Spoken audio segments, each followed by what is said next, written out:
through colonialization, what we saw was that there was a net transfer taking place from global south to global north.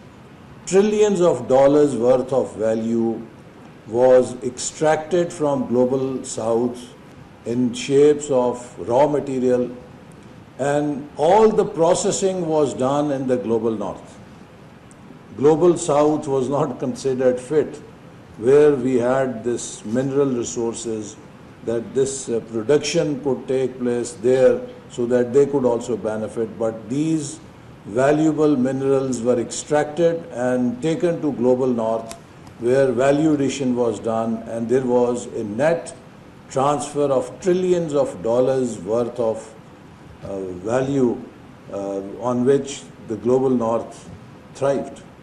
But now technology is offering opportunities for global south that they can also take part in this process of value addition by acquiring, adopting and using these technologies, which will not require as much capital as it used to involve in the traditional industrial revolution, where large corporations had monopoly on these means of production. So one opportunity for countries like Pakistan is that how fast can we acquire these technologies and how can we put them to use for economic development of the country. And who will do it? And I always say that for me, two things have to be populated and put to 24/7 use: libraries and laboratories. If you today go to a good university in Europe or America, you go to Harvard, Stanford, MIT, Penn, Chicago or whatever, Princeton or Cambridge or Oxford or any other good university, if you happen to pass by their labs and libraries at midnight, you will find the window panels full of light. The libraries and the laboratories do not shut down with office hours. And the dilemma of developing world is that our libraries and laboratories work on office hours. So working on office hours in laboratories and libraries does not give you breakthroughs. So these two places have to be populated with people who have passion to break the frontiers of knowledge, who are driven by zeal that they will solve the unsolved puzzles and mysteries for mankind and develop new ideas, new solutions, and put them to use for the benefit of mankind. So I think National Center for Physics is our home for very advanced research. And if the other lesson of history which we also see is that almost every advanced technology has taken birth in defense-related research. Name any technology, probably every technology will have its birth in the domain of security or defense. But the success of successful countries have come that once they acquired any technology, they were able to commercialize that technology for the good of the whole society. Internet came from defense application, but look how internet technology has transformed the whole economic landscape. Similarly, any technology, if you see, for example, space technology, it all started as a very strategic investment by whether NASA or European Space Agency, and had maybe some security dimension to it, that they wanted to monopolize the sky with their satellites and use them for different means besides economic use, for military use. But now look at the space technology. It is becoming a commercial venture. What SpaceX is doing, very soon we are going to see space tourism taking place.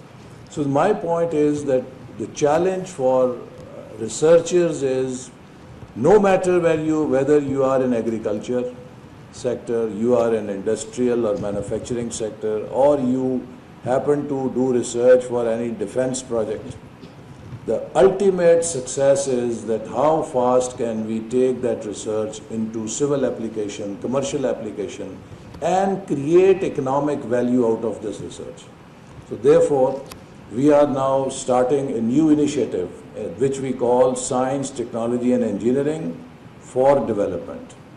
Over the past couple of years, decades rather, we have invested billions of rupees in our higher education sector, in building centers of excellence. I mean, you just heard in 2016-17 we gave this 3D printing technology and many other areas, National Center for Applied Mathematics, and some other projects to National Center for Physics. Likewise, we set up in 17 National Center for Artificial Intelligence.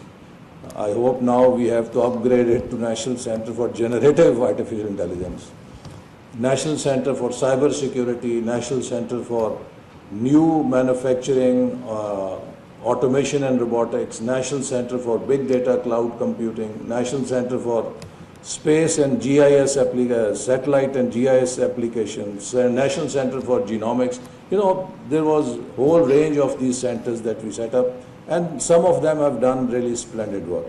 But now, not just these centers, but the human resource that we started to develop.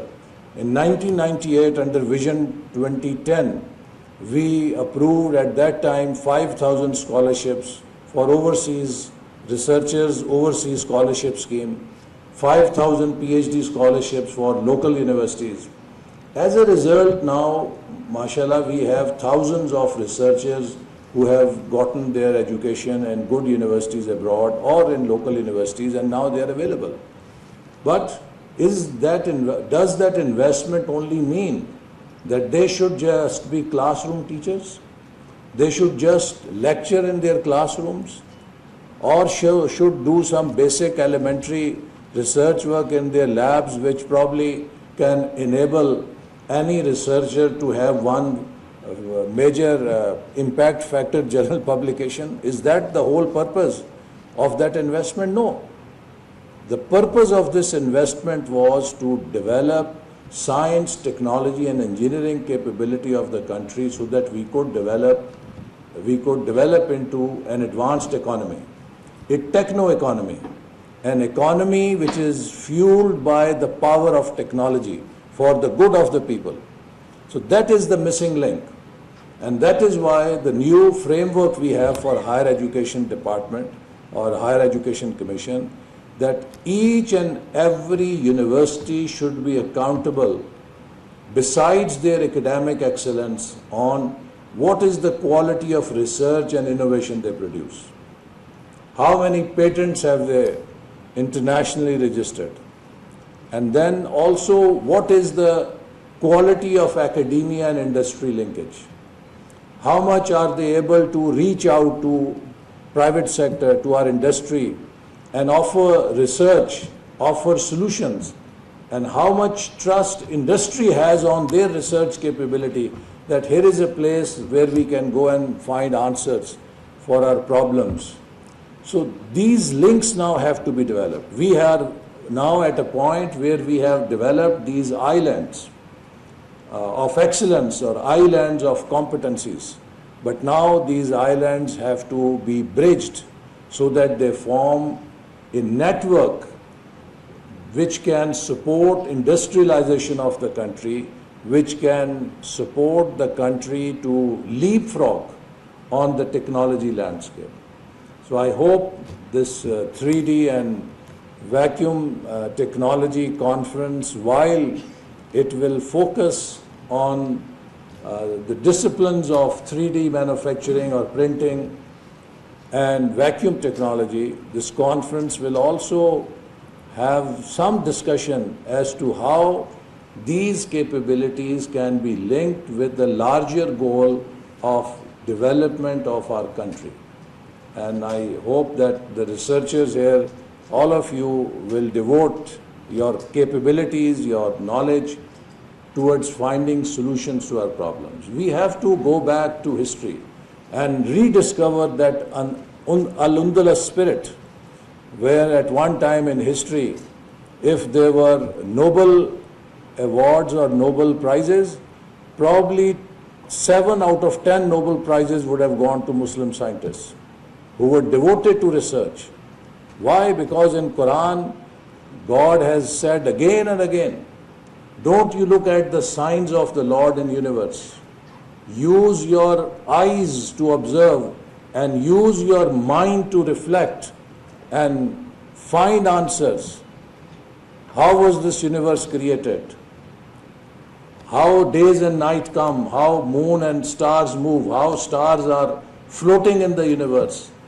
You know, there is a call for action that look at the signs of the Lord in universe, how plants grow, how ships float on the sea, how rain comes, how clouds are formed. You know, there are all calls, and then try to find answers that why is it happening.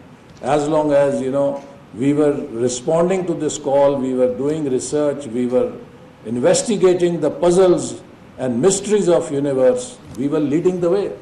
But when we became copycats, just cut and paste knowledge followers, theory of cut and paste knowledge, you know, we adopted. After that, we went on a downward slide.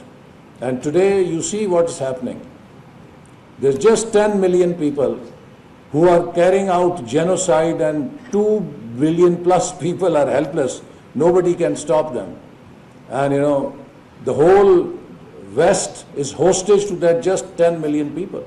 The brutality you see in Palestine, Gaza, the genocide, the way it is happening, everything is today so clear that all those values that West used to teach us, human rights, respect for, you know, children, respect for women, they have shut their eyes and they have given a license to kill to Israel. On what authority?